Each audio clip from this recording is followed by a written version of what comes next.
read by Bologna Times. Texas Week by Albert Hernhuter. One of the chief purposes of psychiatry is to separate fantasy from reality. It is reasonable to expect that future psychiatrists will know more about this borderline than the most learned doctors of today, yet now and again even the best of them may encounter situations that defy all logic.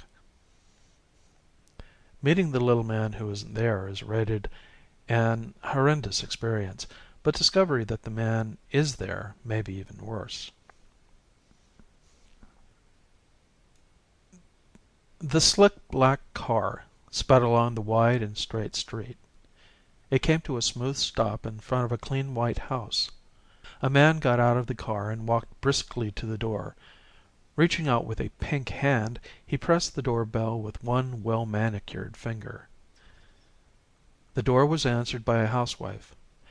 She was wearing a white blouse, a green skirt, and a green apron trimmed with white. Her feet were tucked into orange slippers. Her blonde hair was done up in a neat bun. She was dressed as the government had ordered for that week. The man said, "You are Mrs. Christopher Nest?" There was a trace of anxiety in her voice as she answered, "Yes. And you are?" "My name is Maxwell Hanstark. As you may already know, I am the official psychiatrist for this district. My appointment will last until the end of this year." Mrs. Nest invited him in. They stepped into a clean living room. At one end was the television set. At the other end were several chairs. There was nothing between the set and the chairs except a large gray rug, which stretched from wall to wall.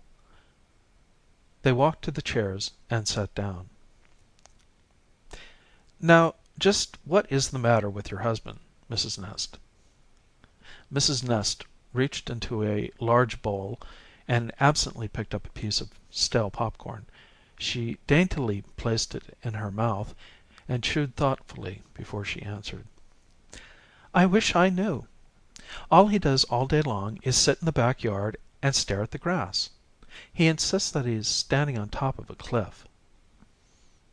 Hanstark took out a small pad and a short ballpoint pen. He wrote something down before he spoke again.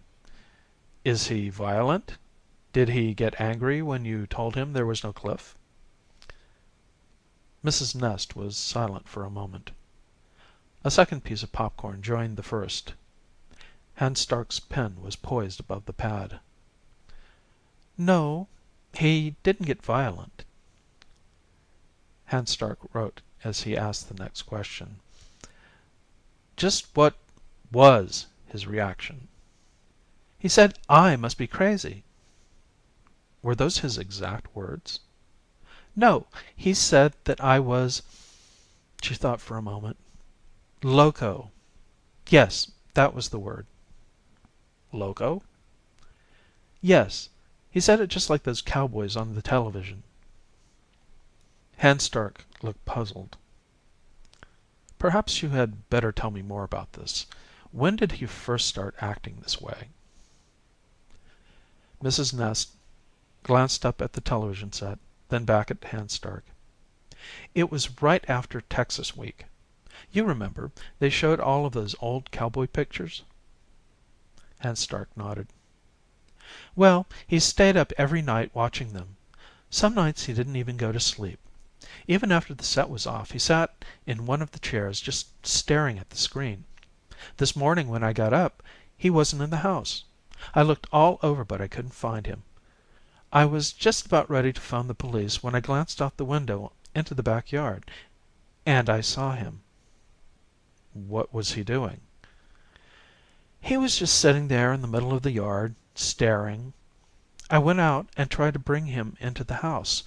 He told me he had to watch for someone. When I asked him what he was talking about, he told me that I was crazy. That was when I phoned you, Mr. Hanstark." "A very wise move, Mrs. Nest. And would you show me where your husband is right now?" She nodded her head, and they both got up from the chairs. They walked through the dining room and kitchen. On the back porch, Hans Stark came to a halt. "You'd better stay here, Mrs. Nest." He walked to the door and opened it. "Mr. Hans Stark," Mrs. Nest called. Hans Stark turned and saw her standing next to the automatic washing machine. "Yes?" "Please be careful." Hans Stark smiled. "I shall be, Mrs. Nest."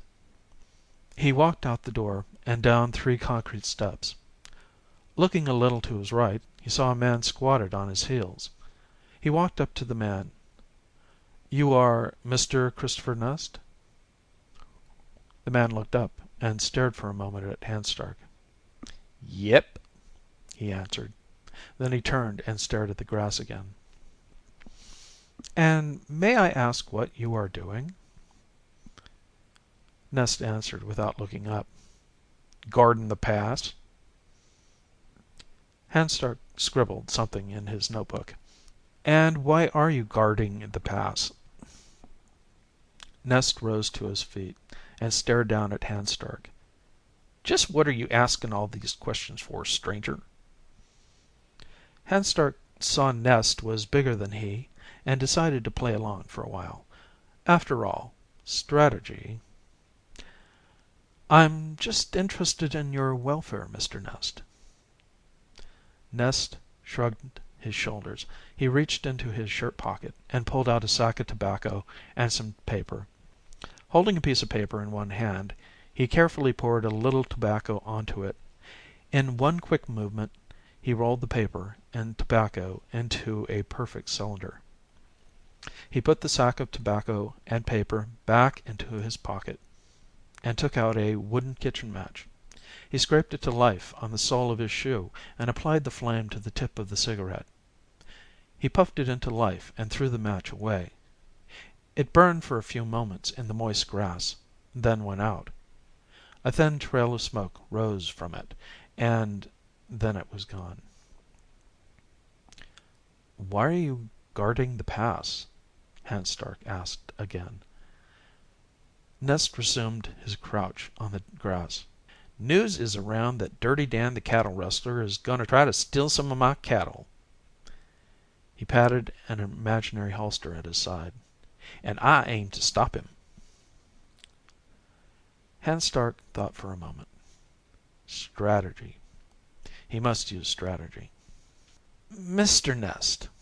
He waited until Nest had turned to him. "Mr. Nest, what would you say if I told you that there was no pass down there?" "Why, shucks, pardner, I'd say you'd been chewing some local weed." "And if I could prove it?" Nest answered after a moment's pause. "Why, then, I guess I'd be loco." Hans Stark thought it was going to be easy. "Mr. Nest, it is a well-known fact that no one can walk in midair. Is that not true?" Nest took a deep drag on his cigarette and blew the smoke out of his nostrils. "Sure." "Then if I were to walk out above your pass, you'd have to admit there is no pass." "Reckon so."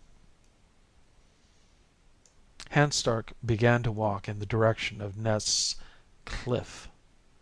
Nest jumped to his feet and grabbed the official psychiatrist by the arm. "What are you trying to do?" Nest said angrily. "Kill yourself?" Hans Stark shook free of his grasp.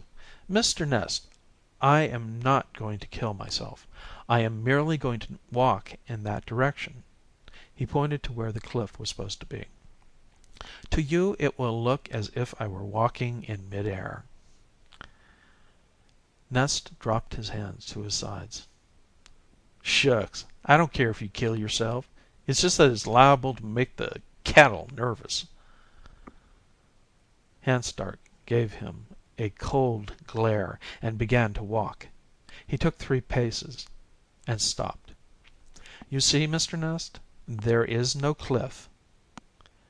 Nest looked at him and laughed. "You just take one more step and you'll find out there is a cliff." Hans Stark took another step. A long one. His face bore a surprised look as he disappeared beneath the grass. His screams could be heard for a moment before he landed on the rocks below. Nest walked to the edge of the cliff and looked down at the mangled body. He took off his hat in respect. "Little feller had a lot of guts." Then he added, "Poor little feller." He put his hat back on and looked down at the entrance to the valley. A horse and rider appeared from behind several rocks. "Dirty Dan!" Nest exclaimed. He reached down and picked up his rifle. End of Texas Week by Albert Hernhuter.